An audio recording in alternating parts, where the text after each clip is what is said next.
കിടന്ന് ഉണ്ണിത്താന്റെ മുന്നിൽ ചെന്നു. മല്ലയ്യ കർണാടകയിൽ എന്തോ മന്ത്രം ചൊല്ലിയതും ഉണ്ണിത്താൻ ചാടി എഴുന്നേറ്റ് നിൽക്കുക കേട്ടെ.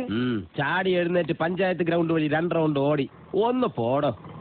കൂടി വന്നാൽ മല്ലയ്യ ദശമൂലം ദാമൂന്ന് പറഞ്ഞു കാണും. ഉണ്ണിത്താൻ അത് കേട്ടൊന്ന് ഞെട്ടിയും കാണും. ഇപ്പൊ അതൊന്നുമല്ല പ്രശ്നം. ഡോക്ടർ ലക്ഷ്മിയെ കാട്ടാപ്പിള്ളി കെട്ടുവോ അവ മല്ലയ്യ കെട്ടുവോന്നാ. പെണ്ണിന് വേണ്ടിയുള്ള യുദ്ധം ചരിത്രാതീത കാലം മുതലേ തുടങ്ങിയതാ. പണ്ട് അമേരിക്കയിൽ എന്താണ് സംഭവിച്ചത്? ഈ നായിന്റെ മോനെ ഇനി ഞാൻ കൊന്നുകളയും. നീ എന്ത് പറഞ്ഞാലും എന്തിനാണ് അമേരിക്ക പോകുന്നത്? ഇവിടെ അത് പോട്ടലാമു. അല്ല പിന്നെ ഇവനെന്താ സായിപ്പ് ഉണ്ടാക്കിയത്?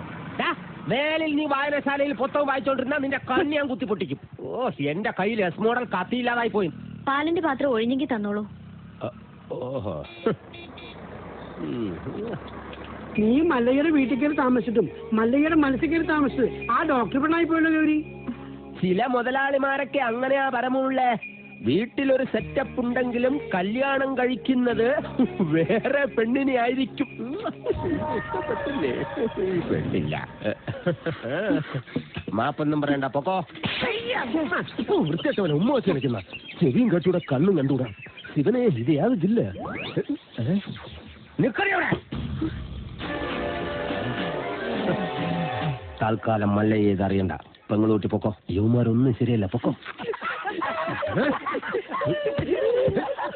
സ്ത്രീകളെ ഞാൻ തല്ലാറില്ല, പക്ഷെ ഇതുപോലെ ചിരിക്കുന്നവന്മാരെ ഞാൻ വെറുതെ വിടാറുമില്ല.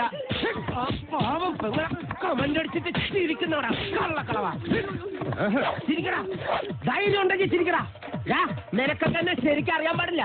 എടാ, നീയൊക്കെ ബോംബെയിലെ അധോലോകമായ ധാരാവി ധാരാവി എന്ന് കേട്ടിട്ടുണ്ടാ? ഞാൻ കേട്ടിട്ടുണ്ട്, പോയിട്ടുണ്ട്. എന്താടാ അണ്ണാ, ഇനി പോകുമ്പോ എന്നെ കൂടെ കൊണ്ടുപോകൂ.